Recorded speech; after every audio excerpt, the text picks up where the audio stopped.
और आराधना करना, व्रत करना, भगवान के नामों का संकीर्तन करना।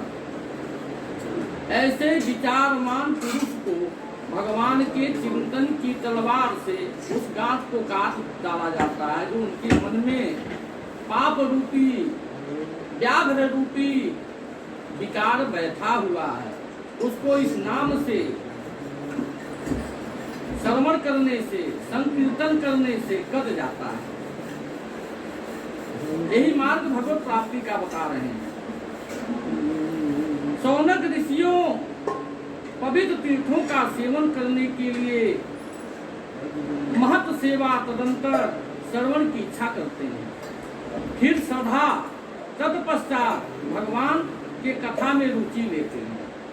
आप लोग तो बैठे हैं, सोच रहे हैं कि हम ही इस कथा में बैठे हैं।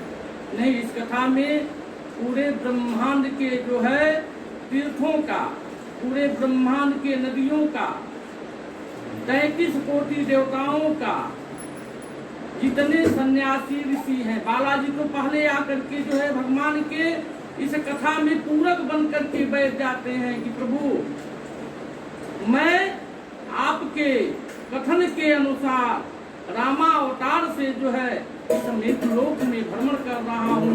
सूक्ष्म रूपी शरीर को जो है बना करके जो है भक्तों के कामना पूरी अनुष्ठान को मैं पूरा कर रहा हूँ। मैं आपके इस मृतलोक में आपका कहीं कथा हो रहा है, कहीं भजन हो रहा है, मैं उसमें जा करके जो है अपनी उपस्थिति पहले। बालाजी भगवान के परम अनुयायी भक्त हैं। ऐसा कोई भक्त नहीं है कि जो भगवान के हर कार्य में जाकर के पहले से आसन लगा करके बैठ जाता हो। बोल रहे हैं कि तब भगवान के तत्व को अनुभव करने का एक ही मार्ग है, श्रवण करना, तप करना, नाम संकीर्तन करना, उपासना करना। आदमी बैठा है अजपा। अजपा किसे कहते हैं? जो मन से जपा हुआ, मन से जपा हुआ मंत्र होता है उसको अजपा कहते हैं। अजपा का फल जो है अनंत फल मिलता है। आप माला से एक माला करते हैं, बोलते हैं हमने 108 जप किया। मन से जो करते हैं उसका अनंत फल मिलता है। बता रहे हैं कि वेदों के तात्पर्य श्री कृष्ण ही हैं, यज्ञों के उद्देश्य श्री कृष्ण ही हैं, योग श्री कृष्ण के लिए ही किए जाते हैं, समस्त कर्मों को परिसमाप्त भी श्री कृष्ण ही हैं। ज्ञान से ब्रह्म स्वरूप श्री कृष्ण की प्राप्ति होती है। जब जातक ब्रह्म स्वरूप श्री कृष्ण की प्राप्ति कर लेता है तो उसकी तपस्या श्री कृष्ण के प्रसन्नता के लिए की जाती है। हे मधुसूदन, हे हरि, हे द्वारकाधीश, हे श्री कृष्ण, हे मधुसूदन, श्री कृष्ण के लिए हमने इस धर्मों का अनुष्ठान किया है। सनातन रूपी बीज को हमने अपने जीवन में जो है बो करके बीज का अंकुरण हमने देख लिया। अब मैं आपके दासों का दास मैं बन गया हूँ। अब आपके कृपा से मैं निरंतर जो है आपके नामों का जो है भजन करता रहूंगा, संकीर्तन, नाम रूपी संकीर्तन करता रहूंगा। गुणमयी माया से मैं परे हो गया। इस भवसागर से तारने का एक ही मार्ग है कि आपने हमको जो है मार्गदर्शन दे दिया। आपके कृपा से मैं इस जीवन को निर्माण बना लिया, स्वच्छ कर्म बना लिया। इस जन्म के जो है मृतलोक में वंशज कुल में प्रादुर्भाव होने का, जन्म लेने का हमने साक्षात्कार देख लिया। इस भगवान श्री कृष्ण के शरणों में क्या तात्पर्य है। अब जो है बता रहे हैं भगवान के अवतारों का वर्णन। श्री सूत जी कहते हैं कि शिष्य के याद में भगवान ने क्या क्या किया है।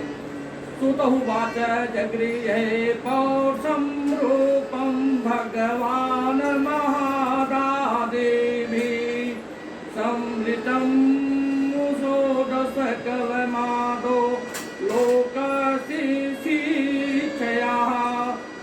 बोल रहे हैं कि सृष्टि की याद में भगवान ने लोगों की निर्माण की इच्छा की। इच्छा होते ही उन्होंने महत्वाद से निष्पन्न पुरुष रूप ग्रहण किया। उसमें 10 इंद्रियां, 1 मन, 5 भूत, 16 कलाएं हुई। हम लोगों का शरीर का निर्माण कैसे हुआ? पंचभूती शरीर है। जल, वायु, आकाश, ये पंचभूती शरीर का जो है निर्मित होना भगवान के इस विराट रूप के अंग प्रत्यंग में ही समस्त लोकों की कल्पना की गई है। वह भगवान का विशुद्ध सत्य में श्रेष्ठ रूप है। योगी लोग दिव्य दृष्टि से भगवान के उस रूप का दर्शन करते हैं। भगवान के उस रूप के हजारों पैर, जांघें, भुजाएं, मुखों का अत्यंत विलक्षण करते हैं। उसमें सहस्त्र सिर, हजारों कान, हजारों आँख, हजारों नासिकाएं हैं। हजारों मुकुट, वस्त्र और कुंडल आदि आभूषणों से उल्लासित रहता है। भगवान का यही पुरुष रूप दिव्य नारायण, यही भगवान का दिव्य रूप नारायण ही है। इस रूप के छोटे से छोटे अंश से देवता, पशु, पक्षी और मनुष्य देवनियों की सृष्टि होती है।